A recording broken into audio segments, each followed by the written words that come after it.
வானொலியில் நீங்கள் கேட்டு மகிழ்ந்த தென்கட்சி கோ சுவாமிநாதன் ஐயா அவர்களின் இன்றொரு தகவல் தொகுப்பினை கேட்டு மகிழுங்கள்.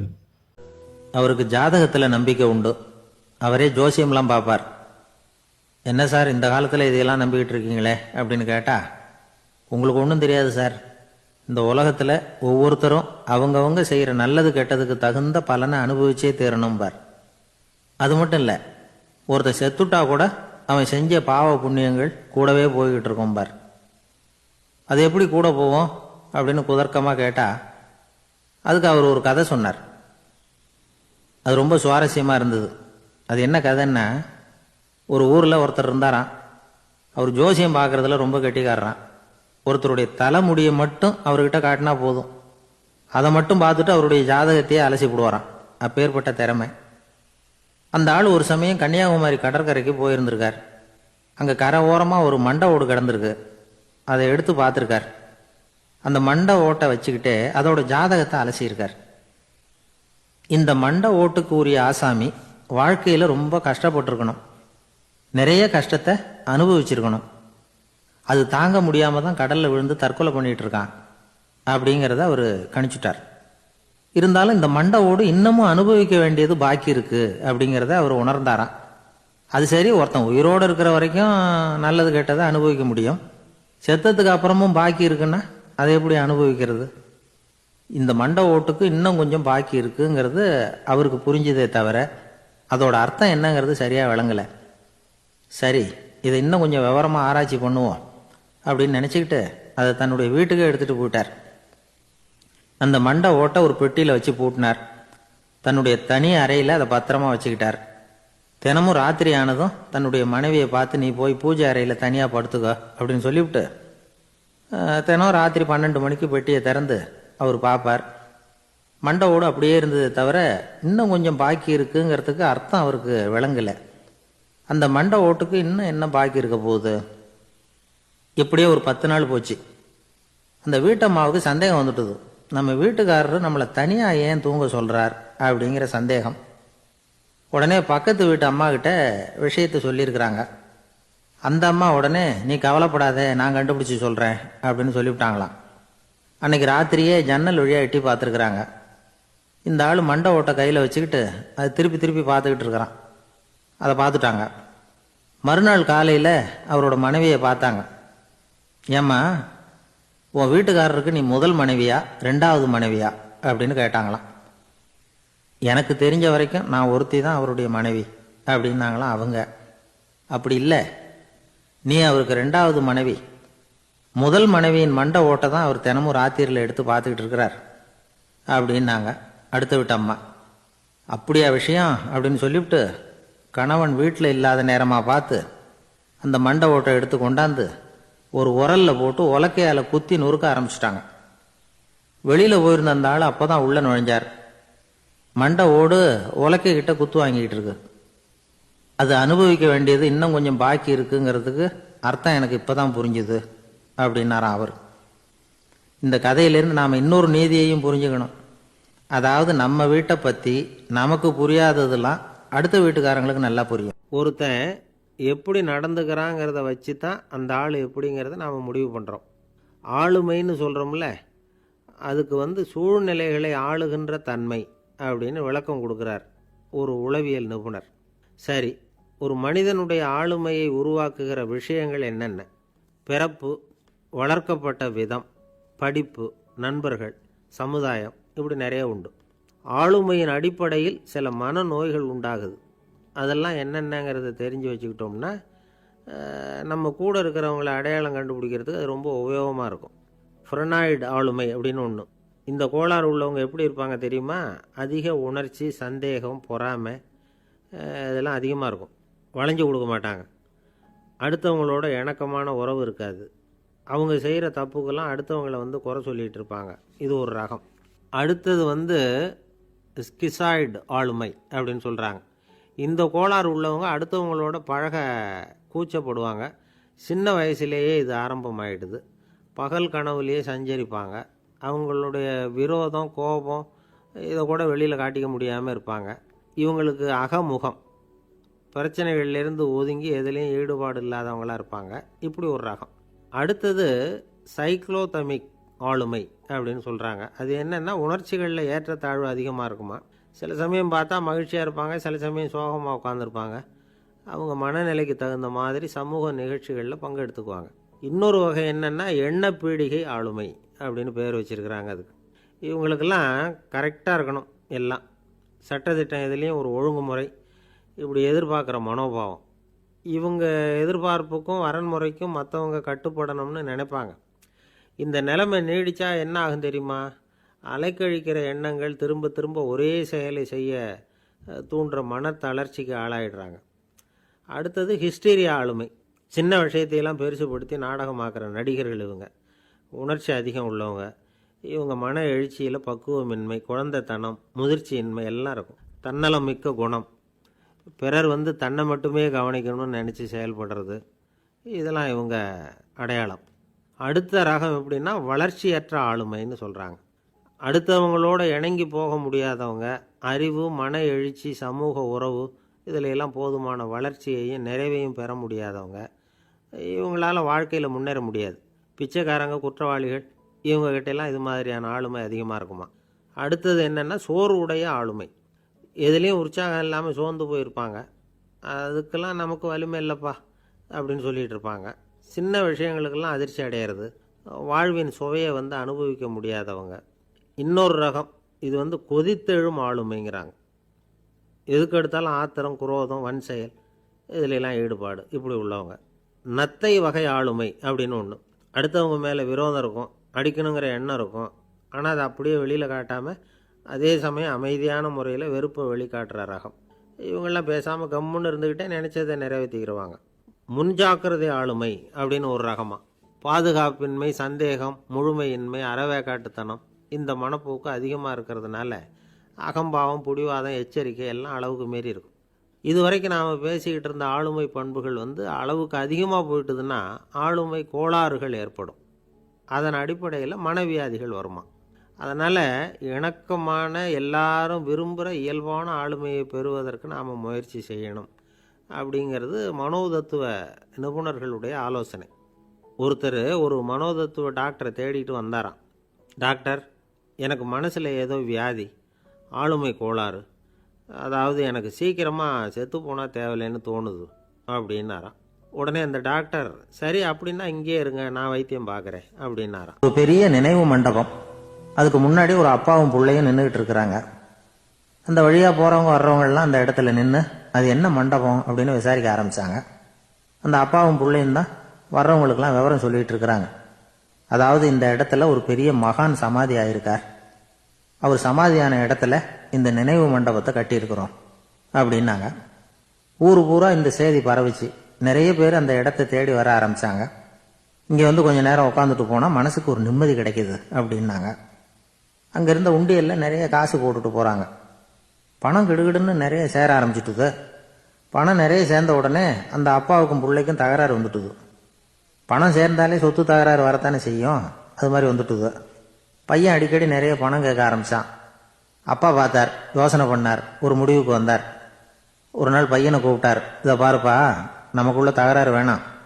அப்பாவும் பிள்ளையும் இப்படி சண்டை போட்டுக்கிட்டா பார்க்குறவங்க தப்பாக நினைப்பாங்க. அதனால் நமக்குள்ள சமரசமாக இதை தீர்த்துக்குவோம், என்ன சொல்கிற அப்படின்னார் அப்பா. சரி நான் பையன். உடனே அந்த அப்பா என்ன பண்ணார் தெரியுமா?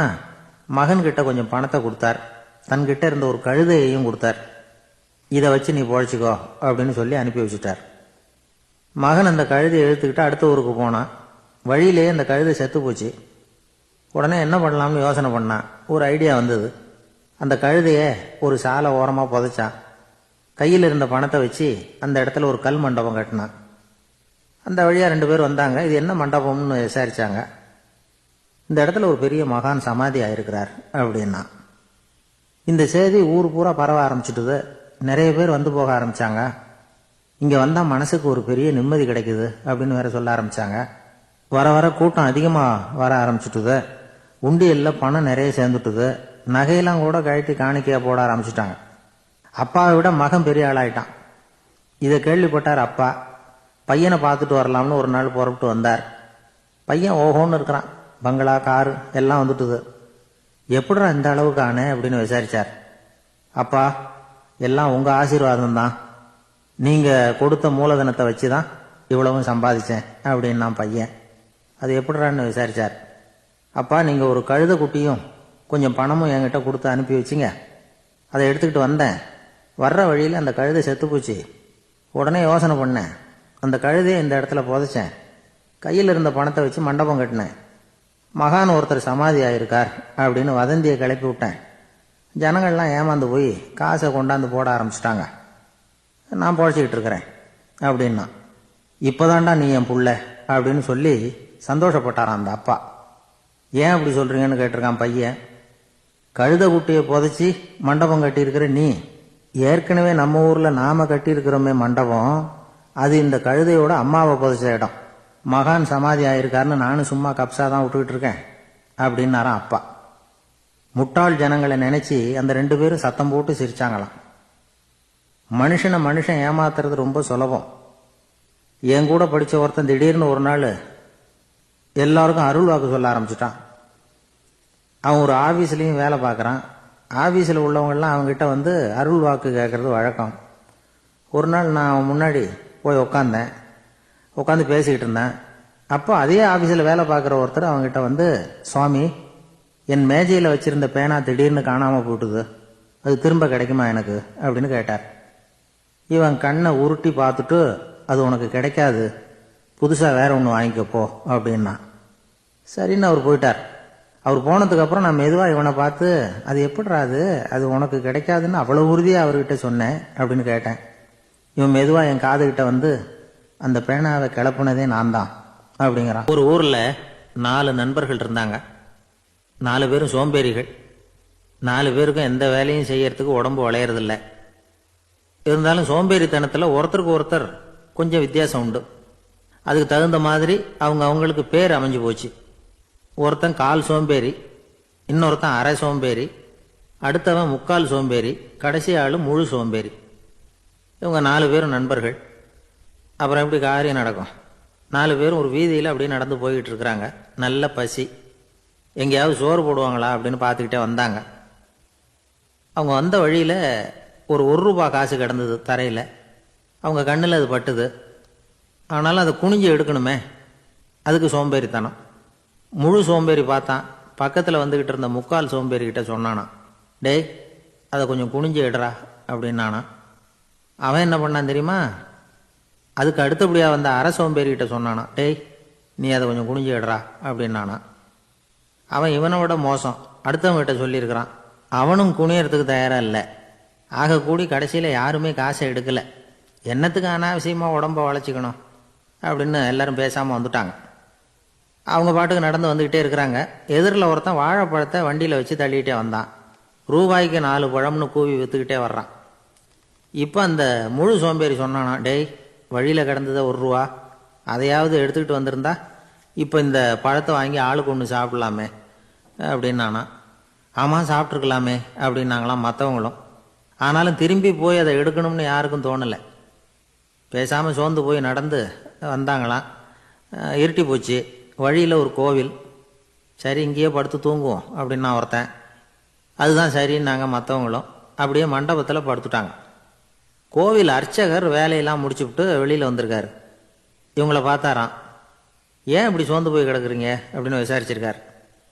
2 நாளாச்சுங்க நாங்கள் சாப்பிட்டு அப்படின்னாங்களாம். அவர் உடனே, ஐயோ பாவம் அப்படின்னு சொல்லி பானை, விறகு, அரிசி, தண்ணி எல்லாம் கொடுத்து, நீங்களே சமையல் பண்ணி சாப்பிட்டுக்குங்க அப்படின்னு சொல்லிவிட்டு போயிட்டார். இந்த 4 பேருக்கும் சமையல் பண்ணி சாப்பிட்ணும்னு ஆசையாக தான் இருந்தது. ஆனால் அடுப்பு பற்ற வைக்கணுமே, அதுக்கு தீப்பெட்டி வேணுமே. தீப்பெட்டி இல்லை. இப்போ முழு சோம்பேறி ஆரம்பித்தான். அடுத்தவனை பார்த்து, டேய், கடைக்கு போய் ஒரு தீப்பெட்டி வாங்கிட்டு வாயேன் அப்படின்னு நானான். அவன் வழக்கம் போல் அடுத்தவங்ககிட்ட சொல்லியிருக்கான். அவன் அதுக்கு அடுத்தவங்ககிட்ட சொல்லியிருக்கிறான். கடைசியாக கால் சோம்பேறிக்கிட்ட வந்து சேர்ந்தது. அவனும் அது நம்மால் முடியாது அப்படின்னு பேசாமல் இருந்துட்டான். இப்போ தீப்பெட்டி வேணுமே, அதுக்கு என்ன பண்ணுறது? அவங்களுக்குள்ளே பேசி ஒரு முடிவுக்கு வந்தாங்களாம். அதாவது யார் முதல்ல வாயை திறந்து பேசுகிறாங்களோ அவங்க தான் தீப்பெட்டி வாங்கிறதுக்கு போகணும் அப்படின்னு. அவ்வளவுதான். உடனே 4 பேரும் வாயை கெட்டியாக மூடிக்கிட்டு படுத்துக்கிட்டாங்க. அவங்க சமையல் பண்ணி சாப்பிட்டாங்களா என்ன அப்படிங்கிறது அர்ச்சகருக்கு தெரியல. சரி, பார்த்துட்டு வரலாமேன்னு வந்தார். வந்து பார்க்குறாரு, இவங்க 4 பேரும் அசையாமல் படுத்து கிடக்குறாங்க. அர்ச்சகர் பயந்துட்டார். ஒருவேளை பசி தாங்காமல் செத்து போட்டாங்களோ அப்படிங்கிற பயம், அல்லது நாம் கொடுத்த உணவுப் பொருளில் ஏதாவது விஷம் கலந்துருக்குமோ அப்படின்னும் பயந்தார். அப்படின்னா நம்ம மேலே பழி வந்துருமே அப்படின்னு நினச்சி நடுங்க ஆரம்பிச்சிட்டார். அப்புறம் அவரும் ஒரு முடிவுக்கு வந்தாராம். கோவிலுக்கு பக்கத்துலேயே ஒரு பெரிய குழி இருந்தது. அதில் ஒவ்வொருத்தரையா இழுத்துக்கிட்டு போய் போட்டார்.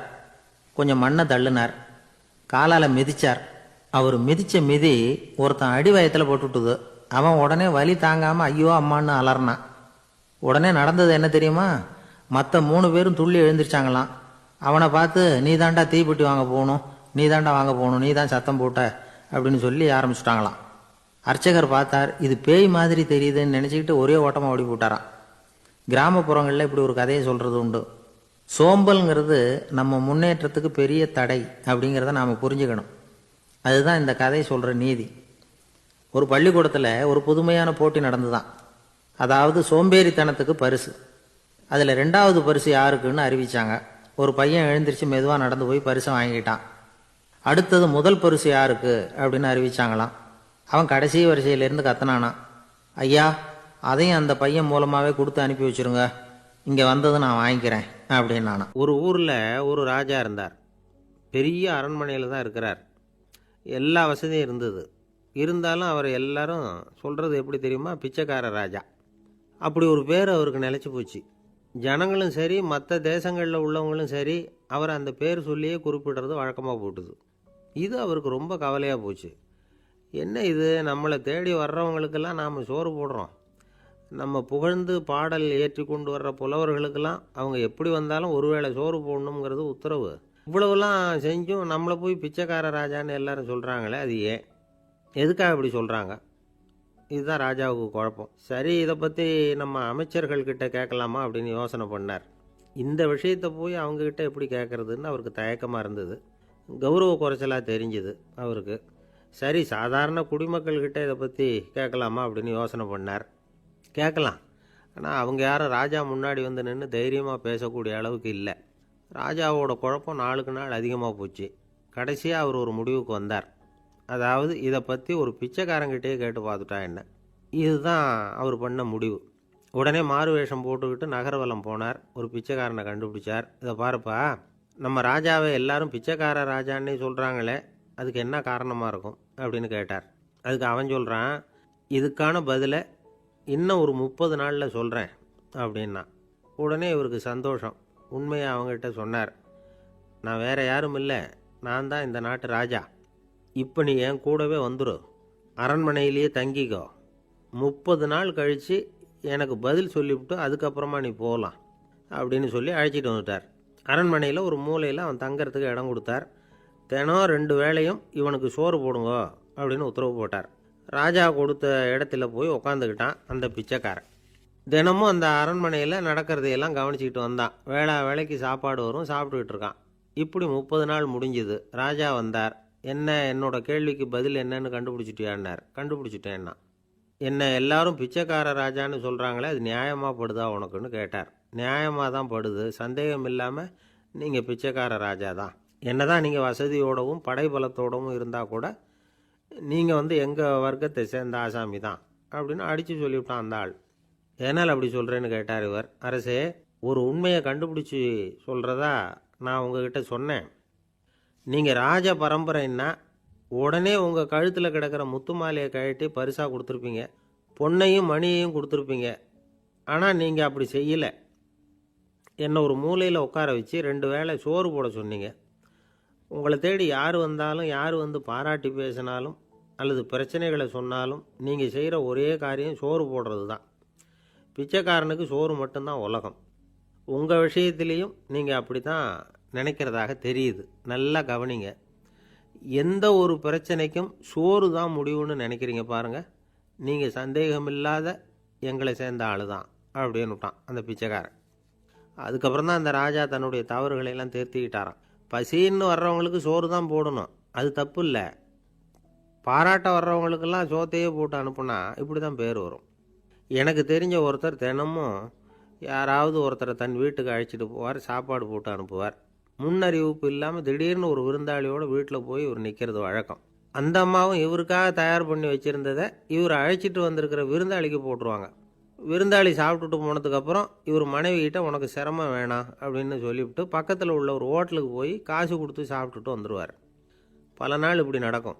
ஒரு நாள் அவரை தனியாக கூப்பிட்டுக்கிட்டு போய் ஏன் இப்படி பண்ணுறீங்கன்னு கேட்டோம். அதுக்கு அவர் சொல்கிறாரு, எங்கள் வீட்டு சாப்பாட்டிலேருந்து தப்பிக்கிறதுக்கு எனக்கு வேறு வழி எதுவும் தெரியல சார், அதனால தான் இப்படி பண்ணிகிட்ருக்கிறேன் அப்படின்னார் ரொம்ப பரிதாபமாக. ஒரு ஆள் இருந்தார். அவர் தன்னை ஒரு குருன்னு சொல்லிக்கிட்டார். மௌன குரு, வாயை திறக்கிறது இல்லை. அவருக்கு 2 சீடர்கள் உண்டு. இவங்க தான் வர்றவங்க கிட்ட பேசுவாங்க, விளக்கம் கொடுப்பாங்க. ஒரு நாள் இந்த சீடர்கள் 2 பேரும் எங்கேயோ வெளியில் போயிட்டாங்க. அந்த நேரம் பார்த்து ஒருத்தர் அங்கே வந்தார். குரு கிட்ட போனார். குருவே, புத்தர்னா என்ன அப்படின்னு கேட்டார். குருவுக்கு ஒன்றும் புரியல. அவர் உண்மையான குருவாக இருந்தாவில் புரியும். திருன்னு முழிக்க ஆரம்பித்தார்.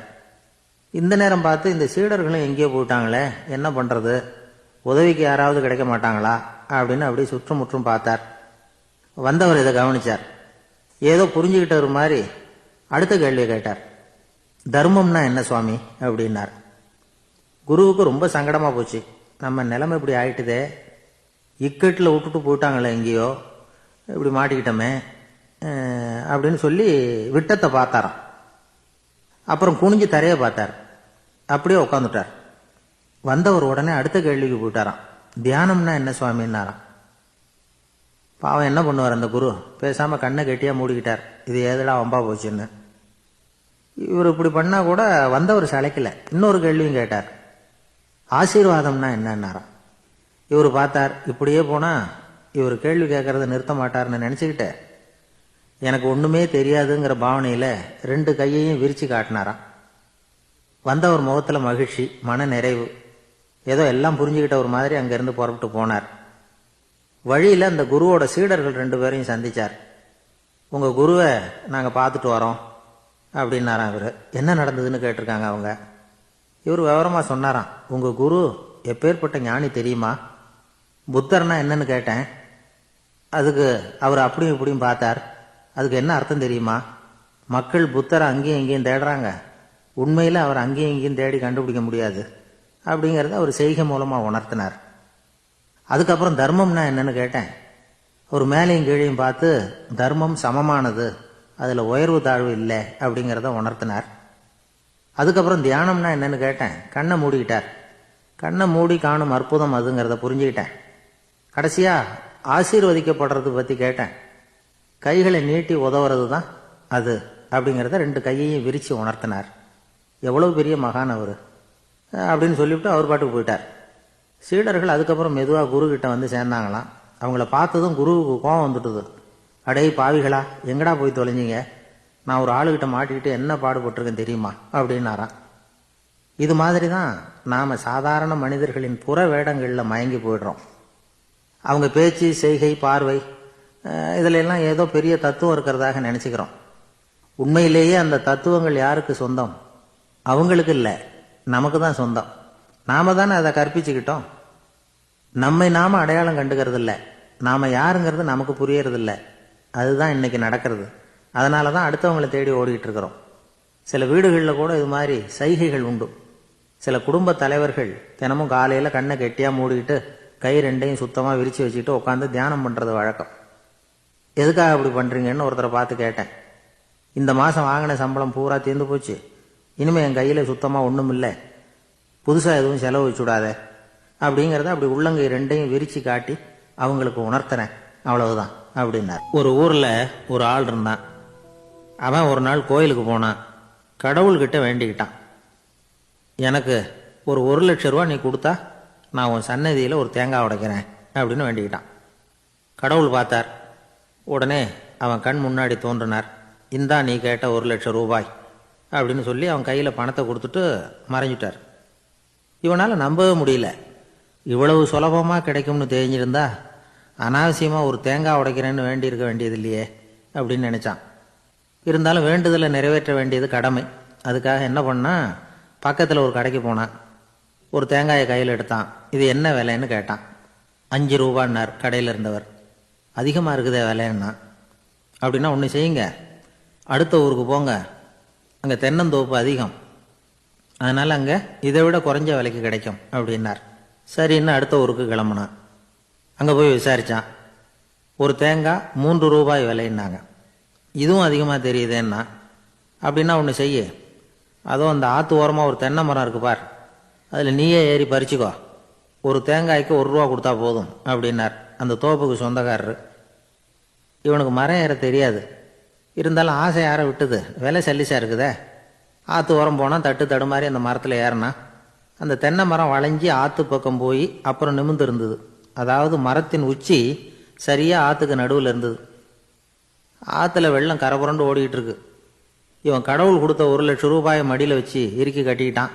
உச்சிக்கு போய் காய் பறிக்கிற சமயத்தில் காற்று மழையும் பலமாக கலந்து அடிக்க ஆரம்பிச்சுட்டுது. கால் வழுக்கி விட்டுட்டுது. இவன் சடார்னு ஒரு தென்னை மட்டையை பிடிச்சிக்கிட்டு தொங்க ஆரம்பிச்சிட்டான். கீழே பயங்கரமான வெள்ளம், மடியில் 1 லட்சம் ரூபா பணம், என்ன செய்யறதுன்னு தவிக்கிறான். இந்த சமயம் கரையில் ஒரு யானைப்பாகன் யானையை குளிப்பாட்டிக்கிட்டு இருக்கிறான். அது அவன் கண்ணில் பட்டுது. ஐயா ஒரு உதவின்னு கத்துனான். அவன் என்ன செய்யணும்னு கேட்டான். உன் யானையை மெதுவாக இங்கே அழைச்சிட்டு வா, எனக்கு நேராக கீழே நிறுத்து, என் காலை பிடிச்சி மெதுவாக கீழே இறக்கி விட்டுரு, என் மடியில் இருக்கிற பணத்தில் உனக்கு 10,000 ரூபா தரேன் அப்படின்னா. அவன் பார்த்தான். காலை கையை பிடிச்சா கூட எவனும் இந்த காலத்தில் 10 ரூபாய்க்கு மேலே தரமாட்டேங்கிறான், இவன் காலை பிடிச்சா 10,000 தர்றேங்கிறான் அப்படின்னு யோசனை பண்ணான். உடனே யானையை கொண்டுட்டு போனான். அவனுக்கு நேராக கீழே நிறுத்தினான். அவன் காலை பிடிச்சான். அவ்வளவுதான். அந்த நேரம் பார்த்து யானை மெதுவாக நடந்து அப்பால போட்டுது. இப்போ யானைப்பாகன் அவன் காலை கெட்டியாக பிடிச்சிக்கிட்டு தொங்குறான். பரிதாபமாக மேலே பார்க்குறான். அவன் மட்டையை பிடிச்சிக்கிட்டு தொங்குறான்.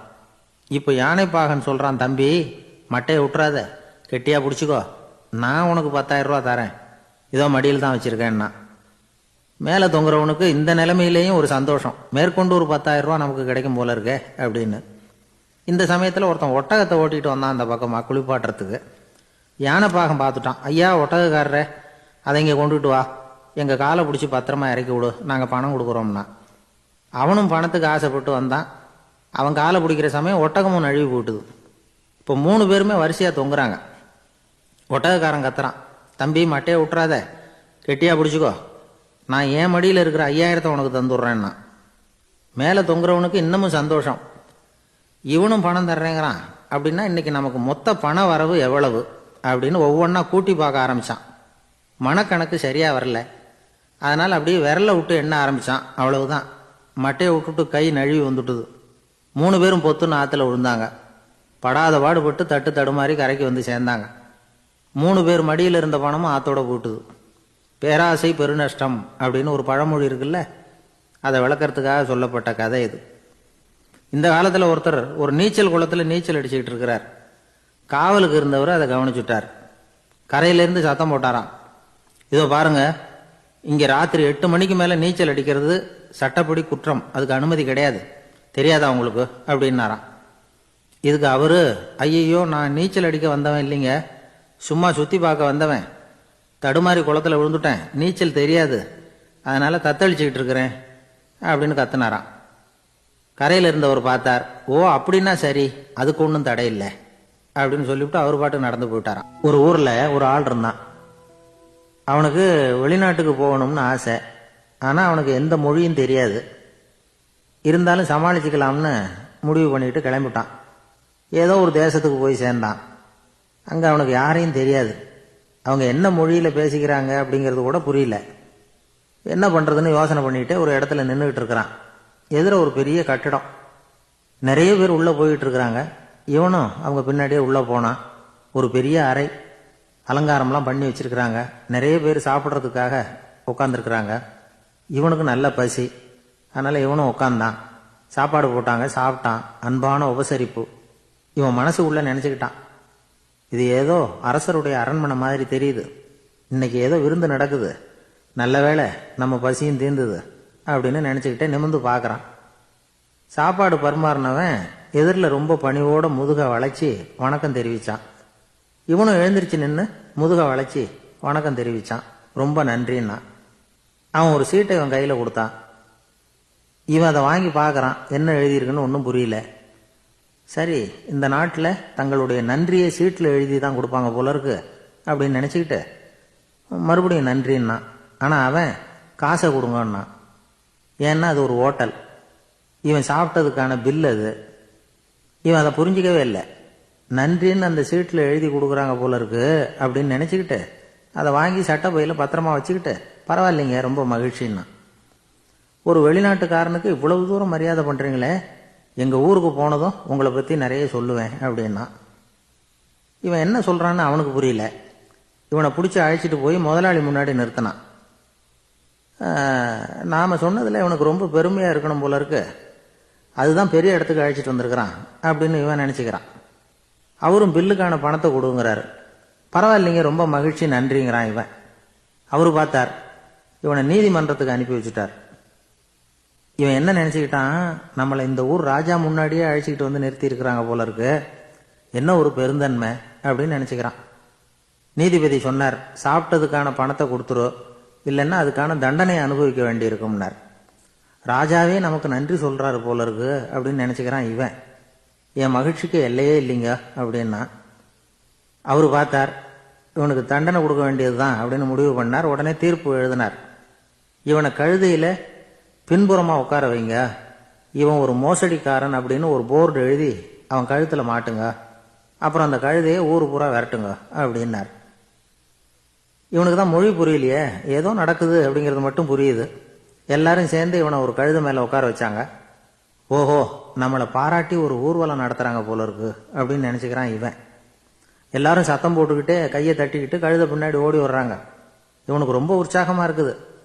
எல்லாருக்கும் கை கூப்பி வணக்கம் சொல்லிக்கிட்டே போகிறான். கூட்டத்தில் திடீர்னு ஒரு தெரிஞ்ச முகம் தெரியுது. அவனுடைய தேசத்தை சேர்ந்த ஒரு ஆள் அவன். அவனை பார்த்ததும் இவனுக்கு ரொம்ப உற்சாகம். நம்ம ஊருக்கு போனதும் இங்கே நமக்கு கிடைச்ச மரியாதையெல்லாம் உண்மைதான்னு சொல்கிறதுக்கு ஒரு சாட்சியும் கிடைச்சுட்டுது அப்படின்னு நினச்சிக்கிறான். அவனை பார்த்து கத்தனான், நல்லா பார்த்துக்க, இந்த ஊர் மக்கள் எனக்கு எப்படிப்பட்ட வரவேற்பு கொடுக்குறாங்கங்கிறத நல்லா கவனிச்சுக்கோ அப்படிங்கிறான். அவனுக்கு அவமானமாக போட்டுது. தலையை குனிஞ்சுக்கிட்டே நழுவி போயிட்டான். இவன் பார்த்தான், அவன் தலை தெரியல. ஆஹா, அவனுக்கு நம்ம மேலே பொறாமை போல இருக்கு, அதனால தான் காணாமல் போயிட்டான் அப்படின்னு நினச்சிக்கிறான். இப்படி ஒரு வேடிக்கை கதையை பெரியவங்க சொல்கிறது உண்டு. கதை வேடிக்கையாக இருந்தாலும் இதில் உள்ள கருத்து என்ன தெரியுமா? அந்த கழுதை மேலே உட்காந்துருக்கிறானே, அது மாதிரி தான் நாமளும் அகங்காரம்ங்கிற கழுதை மேலே உட்காந்துக்கிட்டு இருக்கோமா. நாமளும் கிட்டத்தட்ட அதே மாதிரி பிரம்மையில் தான் இருக்கிறோமா. என்ன நடக்குதுங்கிறதே புரியறதில்லை. அகங்காரத்தில் பேசுகிறவனுக்கும் சித்த சுவாதீனம் இல்லாமல் பேசுகிறவனுக்கும் அதிக வித்தியாசம் இருக்கிறதில்ல. அது மாதிரி ஒருத்தன் தன்னுடைய வீட்டை சுற்றி சேற்றை வாரி அரைச்சிக்கிட்டு இருந்தானா. அந்த வழியாக வந்த ஒரு பெரியவர் அதை பார்த்துருக்கார். என்னப்பா பண்ணிகிட்டு இருக்கிற அப்படின்னு கேட்டாராம். கழுதைகளை விரட்டிக்கிட்டு இருக்கிறேன் அப்படின்னானா.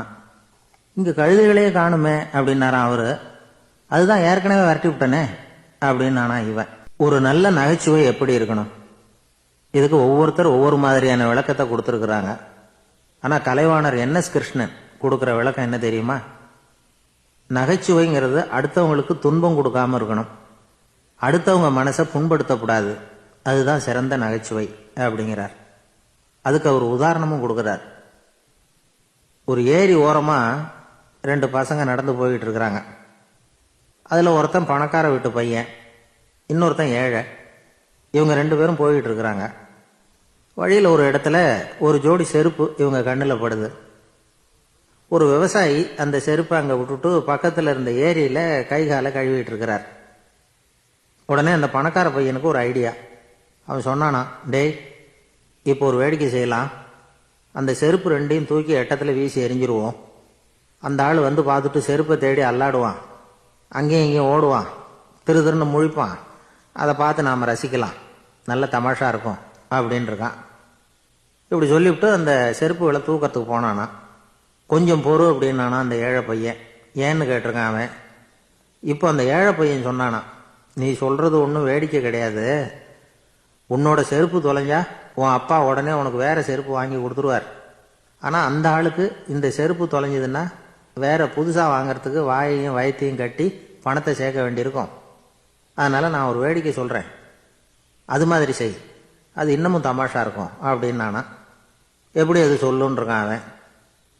செருப்பு 2ம் அது இருக்கிற இடத்துலயே இருக்கட்டும், உன் சட்டை பையிலிருந்து ஒரே ஒரு ரூபா நாணயத்தை எடு, அதை அந்த செருப்பு மேலே அதோட குதிகால் பகுதியில் வச்சுட்டு நாம் 2 பேரும் அந்த மரத்துக்கு பின்னாடி ஓடி போய் மறைஞ்சு நின்றுக்குவோம், அப்புறம் பாரு வேடிக்கையே அப்படின்னா. அதே மாதிரி 1 ரூபா காசு செருப்பு மேலே வச்சுட்டு இவங்க 2 பேரும் மறைஞ்சு நின்றுக்கிட்டாங்க. கொஞ்ச நேரத்தில் அந்த விவசாயி வந்தார்.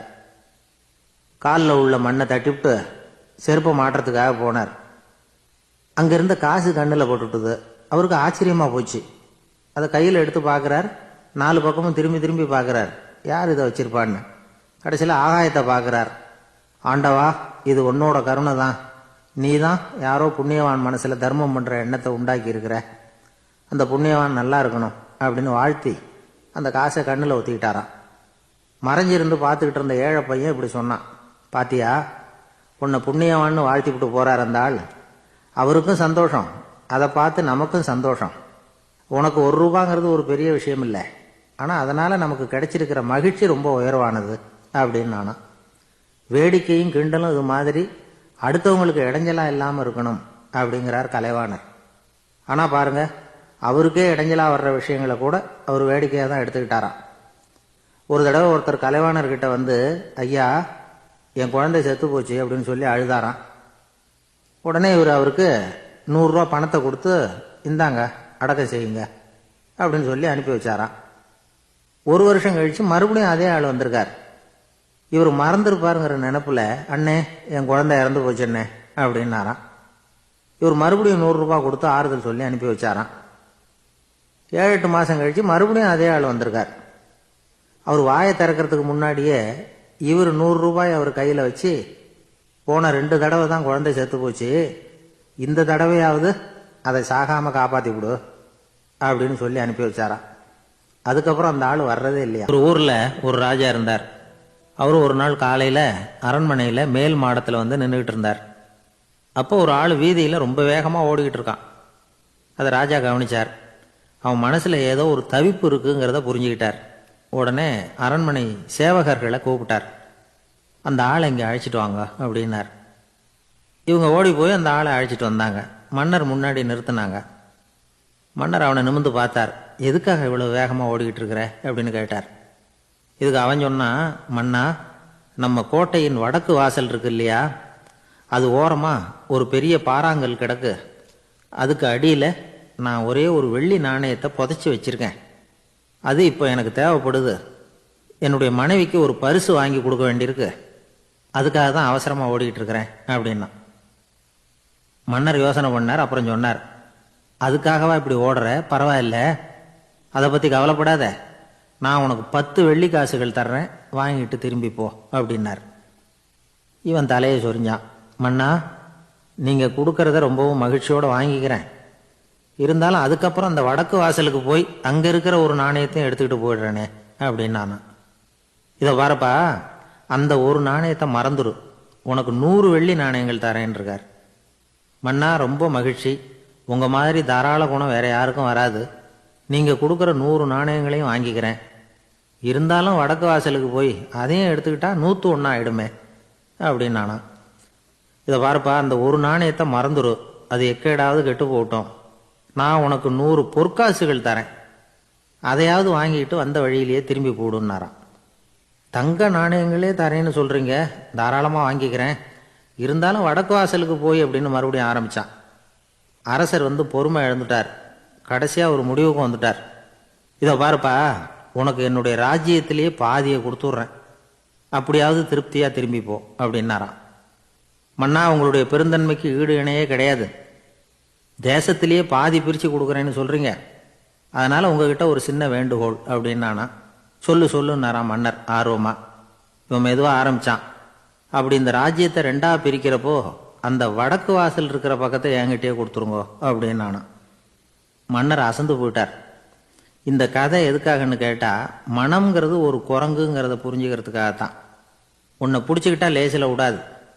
அப்படிப்பட்ட மனசை அறிவு தான் வழி நடத்தணும். அதில் தான் வாழ்க்கையின் வெற்றி அடங்கி இருக்குது. ஒரு சின்ன பையன் தெருவில் அழுதுகிட்டு இருந்தான். ஏன்பா அழுகுறேன்னு ஒரு பெரியவர் கேட்டார். 1 ரூபா காசை இங்கே தொலைச்சுட்டேன் அப்படின்னா. சரி, அதுக்காக அழாத, அதுக்கு பதிலாக 10 ரூபா தரேன், இந்தா வச்சுக்கோன்னு கொடுத்தார். அந்த 10 ரூபாயை வாங்கி சட்டப்பையில் போட்டுக்கிட்டு அதை விட அதிகமாக சத்தம் போட்டு அழ ஆரம்பிச்சுட்டான். மறுபடியும் ஏன்டா அழறேன்னு கேட்டார் பெரியவர். அந்த 1 ரூபாயும் கிடைச்சிட்டுதுன்னா இப்போ என்கிட்ட 11 ரூபா இருக்குமே, இப்போ 10 ரூபா தானே இருக்குது அப்படின்னு சொல்லிவிட்டு அழறான். ஒரு ஊரில் ஒரு ஆள் இருந்தான். தையல் கடை வச்சுருந்தான். அவங்ககிட்ட ஒருத்தன் ஒரு சட்டை துணி எடுத்து கொடுத்து தைக்க சொல்லியிருந்தான். வர்ற சனிக்கிழமை வா, வந்து வாங்கிட்டு போ அப்படின்னு அவன் சொல்லியிருந்தான். அதே மாதிரி அவன் வந்தான். அவன் தச்சு வச்சுருந்த சட்டையை கொடுத்தான். இவன் வாங்கி அங்கேயே போட்டு பார்த்தான். கை நீளம் ஒன்றுக்கு ஒன்று வித்தியாசமாக இருந்தது. வலது கை இடது பக்கத்தை விட நீளம் குறைச்சலாக இருந்தது. இவன் முணுமுணுக்க ஆரம்பிச்சிட்டான். என்ன இது இப்படி தச்சு விட்டியே அப்படின்னு.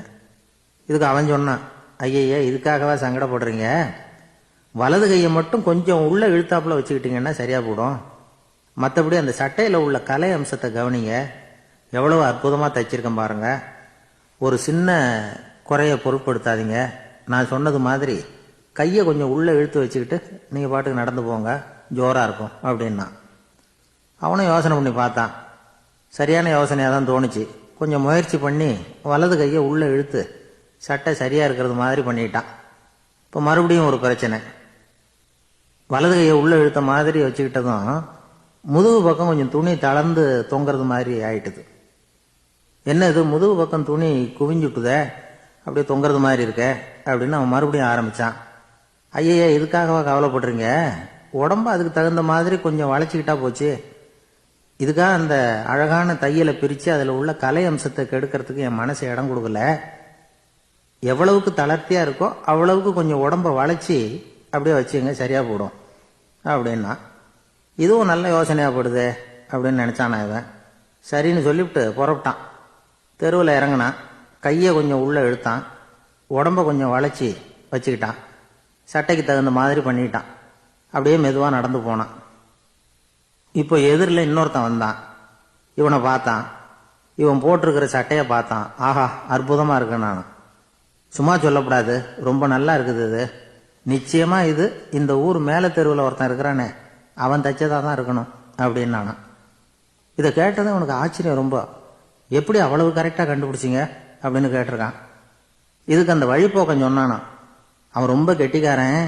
உங்களை மாதிரி உடம்பும் கையும் வளைஞ்சு போன ஒரு ஆளுக்கு அவனை தவிர வேற யாராலையும் இவ்வளவு பொருத்தமான சட்டையை தைக்க முடியாது அப்படின்னு நானா.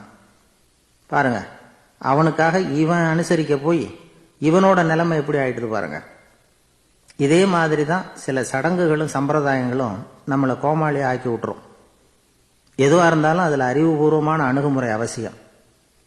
ஒரு நர்ஸு அவசரமாக ஓடி வந்து டாக்டர் கிட்ட சொல்லிச்சான், டாக்டர் ஒரு தப்பு நடந்து போச்சு. 10ஆம் நம்பர் பெட்டில் இருக்கிற பேஷண்ட்டுக்கு காலில் ஆப்ரேஷன் பண்ணுறதுக்கு பதிலாக கையில் ஆப்ரேஷன் பண்ணிவிட்டீங்க. கையை ஆப்ரேஷன் பண்ண வேண்டிய ஆள் 7ஆம் நம்பர் பெட்டில் இருக்கார் அப்படின்னு தான். இதுக்கு அவர் பதட்டப்படாமல் சொன்னாராம், பரவாயில்ல இவரை தூக்கி 7ஆம் நம்பர் பெட்டில் போட்டுரு அப்படின்னாராம். ஆஃபீஸை முடிஞ்சு வீட்டுக்கு போகிற சமயத்தில் ஒருத்தர் கடைக்கு போய் ஸ்வீட் வாங்கினார். சரி வீட்டுக்கு பிள்ளைங்களுக்கு தான் வாங்கிட்டு போகிறார் அப்படின்னு மற்றவங்க நினச்சாங்க. அவர் அப்படி செய்யலை. அந்த இடத்துலையே பொட்டலத்தை பிரித்தார். திருட மாதிரி அப்படியே சுற்றி ஒரு தரம் பார்த்துக்கிட்டார். யாரும் தெரிஞ்சவங்க இல்லைங்கிறத முடிவு பண்ணிவிட்டு அவசரமாக அதை அப்படியே போட்டு முழுகிவிட்டு கையை தொடச்சிக்கிட்டு நல்ல பிள்ளை மாதிரி நடந்து போக ஆரம்பிச்சிட்டார். அவர் யாருன்னா, அவரோட பிரச்சனை எல்லாருக்கும் தெரியாது, சில பேருக்கு தான் தெரியும். அதாவது அவர் உடம்பில் சர்க்கரை இருக்குதுன்னு டாக்டர் சொல்லிவிட்டாராம். அதனால் வீட்டில் சர்க்கரையே இவர் கண்ணில் காட்டுறதில்ல. அதனால் இவர் யார் கண்ணிலையும் படாமல் இப்படிப்பட்ட வேலைகள்லாம் செய்கிறது வழக்கம். யாருக்கும் தெரியாமல் இப்படி ஸ்வீட்டை வாங்கி சாப்பிட்டுட்டு அவர் பாட்டுக்கு போயிடுறது. இப்படிப்பட்டவங்களுக்கெல்லாம் கொஞ்சம் ஆறுதலான தகவல் இன்றைக்கி. அது என்னென்னா, நாம் சாப்பிட்ற சர்க்கரைக்கும் நம்ம உடம்பில் உள்ள சில கோளாறுகளுக்கும் அப்படி என்ன தான் சம்மந்தம் இருக்குது. இதை பற்றி சமீபத்தில் சில ஆராய்ச்சிகள்லாம் நடந்திருக்குது. ஏன்னா சர்க்கரைன்னாவே விஷம் மாதிரி அதை பார்க்குறவங்களும் சில பேர் உண்டு. சின்ன பிள்ளைங்களுக்கு வயத்தில் பூச்சி உண்டாகிறதுலேருந்து பெரியவங்களுக்கு நீரிழிவு வர்ற வரைக்கும் எல்லாத்துக்கும் சர்க்கரை தான் காரணம்னு சொல்லிகிட்டு இருக்கிறோம். ஆனால் அந்த அளவுக்கு பயப்பட வேண்டிய அவசியம் இல்லை அப்படின்னு சொல்கிறாங்க. சர்க்கரை வியாதி, இருதய நோய், பித்த நீர்ப்பை நோய், இதெல்லாம் சில நோய்கள்லாம் நாம் சாப்பிட்ற சர்க்கரைக்கும் தொடர்பு இருக்குன்னு நினைக்கிறோம். ஆனால் அப்படி சம்பந்தம் உண்டுங்கிறதுக்கு போதுமான அளவுக்கு ஆதாரம் இல்லை அப்படிங்கிறாங்க ஆராய்ச்சியாளர்கள். ஒரே ஒரு சம்பந்தம் தான் உறுதியாக இருக்குதான். அதுவும் இந்த பல் சிதைவு அப்படின்னு இருக்கு இல்லையா, அந்த சர்க்கரை சாப்பிட்றதுக்கும் இந்த பல் சிதைவுக்கும் சம்பந்தம் இருக்குது அப்படிங்கிறத மட்டும் உறுதியாக சொல்கிறாங்க. சர்க்கரைன்னா நாம் சாப்பிட்ற ஜீனி மட்டும் இல்லை, பழம், காய்கறி, பால், தேன் இப்படி எல்லாத்துலேயும் அது இருக்குது. கேரட்டு கொடுக்குற சத்தில் 88% சர்க்கரை, ஆப்பிள் கொடுக்குற சக்தியில் 95% சர்க்கரை, இது ஜீனி சர்க்கரை, இது ஆப்பிள் சர்க்கரை அப்படிங்கிற வித்தியாசம்லாம் உடம்புக்கு கிடையாது. ரெண்டுமே உடனடியாக சக்தி கொடுக்குது. ஒரு ஸ்பூன் சர்க்கரையில் 16 கலோரி தான் சத்து இருக்குது. அதிகமாக சர்க்கரை சாப்பிட்டா நீரிழிவு வந்துருங்கிறது தப்பான ஒரு அபிப்பிராயம். டயபெட்டிஸுங்கிறது ஒரு மெட்டபாலிக் டிஸார்டர், அவ்வளவுதான். அதாவது நாம் சாப்பிட்ற சர்க்கரையை நம்ம உடம்பு திறமையாக உபயோகப்படுத்திக்க முடியல அப்படின்னு அர்த்தம். அதனால தான் அதிகமாக இனிப்பு வேணாம்னு சொல்கிறோம். ஏற்கனவே உடம்பால் முடியாத ஒன்றை மறுபடியும் அது தலையில் சுமத்தி அதிகமாக வேலை வாங்க வேணாமே அப்படிங்கிறதுக்காக தான். ஆகாரத்தில் அதிகமாக சர்க்கரை இருந்தால் அதனால் உடனே சர்க்கரை வியாதி வந்துடும்ங்கிறதுக்கு விஞ்ஞான ரீதியாக போதுமான ஆதாரம் இல்லை. அதனால் எப்போவாவது அதிகமாக ஸ்வீட்டு சாப்பிட்டுட்டா ஐயோ அதிகமாக சாப்பிட்டோமோ என்ன பண்ண போகுது தெரியலையே அப்படின்னு நினச்சி மனசை போட்டு குழப்பிக்க வேண்டியதில்லை. பொதுவாக எதுவுமே அதிகமாக வேண்டாம், எல்லாம் சீராக இருந்தால் போதும். நீரிழிவுங்கிறது புதுசாக வந்துட்ட ஒரு நோய் இல்லை, ரொம்ப காலமாகவே இருக்கிற ஒன்று தான். நம்ம முன்னோர்கள் இதை மதுமேகம் அப்படின்னு சொல்லுவாங்க. அதை கட்டுப்படுத்துறதுக்கு அவங்களே சில வழிமுறையை சொல்லி வச்சுருக்கிறாங்க. அது என்னென்னா வேறு ஒன்றும் இல்லை, இந்த பாவக்காய், முள்ளங்கி, அருகம்புல், அவ்வளவுதான். வெள்ளை முள்ளங்கி இருக்குல்ல, அதை வாரத்துக்கு 3 நாள் சாப்பிட்டுக்கிட்டு வாங்க. நூலுக்கோல் ரொம்ப நல்லது. இல்லைன்னா முள்ளங்கி சாறு 1 ounce சாப்பிட்டுட்டு வரலாம். ரத்தத்தில் சேர்கிற சர்க்கரை அளவை இதெல்லாம் கட்டுப்படுத்துது. சிறுநீரில் காணப்படுகிற சர்க்கரை அளவையும் சமநிலைப்படுத்துது. தினமும் ஆகாரத்தில் கோதுமை, கேழ்வரகு, வெந்தயம், கருவேப்பிலை, சோயாபீன்ஸ் எது கிடைக்குதோ சேர்த்துக்கலாம். இப்படிலாம் செஞ்சுக்கிட்டு வந்தால் அப்புறம் வீட்டுக்கு தெரியாமல் கடையில் போய் நின்றுக்கிட்டு ஸ்வீட் வாங்கி திருட்டுத்தனமாக சாப்பிட வேண்டிய அவசியமே உங்களுக்கு வராது. 2 ஆசாமிகள் கடற்கரையில் உட்காந்து சாவகாசமாக பேசிக்கிட்டு இருந்தாங்களாம். ஒருத்தர் சொன்னார், இன்னொருத்தருக்கு தெரியாமல் ஸ்வீட்டு சாப்பிட்றதே எப்பவும் இடைஞ்சல் தான் சார். நேற்றுக்கு பாருங்கள் அப்படி தான் சாப்பிட்டுக்கிட்டு இருந்தேன், வீட்டுக்காரி கண்ணில் போட்டுவிட்டுது, அதுக்கப்புறம் ஒரே ரகலையாக போச்சு அப்படின்னாராம். எனக்கு கூட அப்படி தான் சார் ஆகிட்டுது, ஒரே ரகலை அப்படின்னாராம் இன்னொருத்தர். நீங்கள் சாப்பிட்டதும் உங்கள் வீட்டுக்காரங்க கண்ணில் போட்டுவிட்டுதா சார் அப்படின்னு கேட்டிருக்கார் இவர். அதுக்கு அவர் சொன்னாராம், அப்படி இல்லை சார், கடைக்காரர் கண்ணில் போட்டுவிட்டுதோ, நான் அவருக்கு தெரியாமல் அந்த ஸ்வீட்டை அவர் கடையிலேருந்து எடுத்திருந்தேன் அப்படின்னு விளக்கம் கொடுத்தாராம் இந்த ஆள்.